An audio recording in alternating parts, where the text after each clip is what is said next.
যদি মুসল্লি হন তাহলে বলবেন এই ইমামের পেছনে। তাহলে কিভাবে করবেন?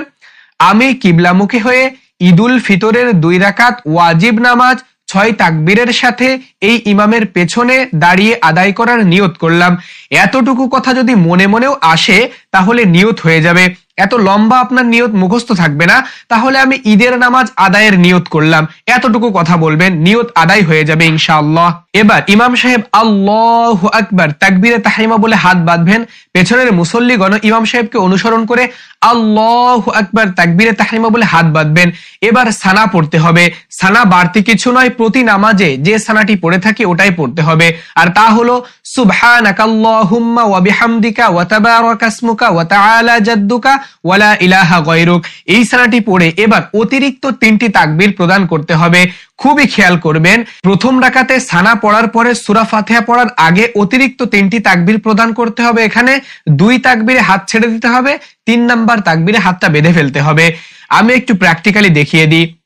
প্রথমে নিয়ত করেছি, এবার আল্লাহু আকবার, হাত বেঁধেছি, আমি ছানা পড়েছি। এবার অতিরিক্ত 3টি তাকবীর। আল্লাহু আকবার, প্রথম তাকবীরে হাত ছেড়ে দিয়েছি। আল্লাহু আকবার, দ্বিতীয় তাকবীরে হাত ছেড়ে দিয়েছি। আল্লাহু আকবার, তৃতীয় তাকবীরে হাতটা বেঁধে নিয়েছি।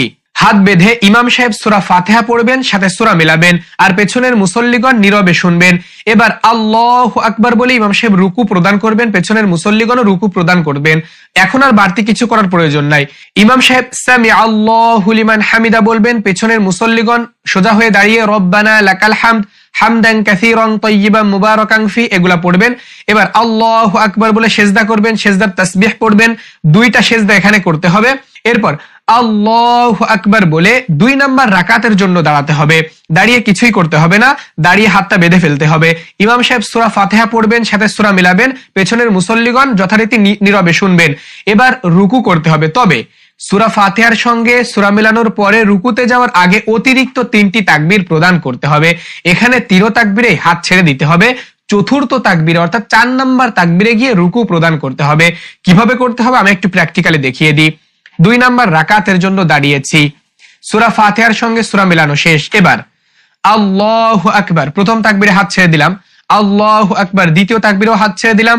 আল্লাহু আকবার, তৃতীয় তাকবীরেও হাত ছেড়ে দিলাম। এবার এই অবস্থায়, হাত ছাড়া অবস্থায় আল্লাহু আকবার 4 নাম্বার তাকবীরে রুকু করলাম। আশা করি বুঝতে পেরেছেন।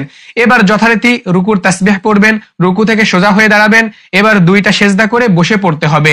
বসে আত্তাহিয়াতু, দুরূদ শরীফ, দোয়া মাসুরা অর্থাৎ অন্যান্য নামাজে যা পাঠ করি দোয়া মাসুরা পড়ে এবার ডান দিকে বাম দিকে সালাম ফিরিয়ে এই নামাজ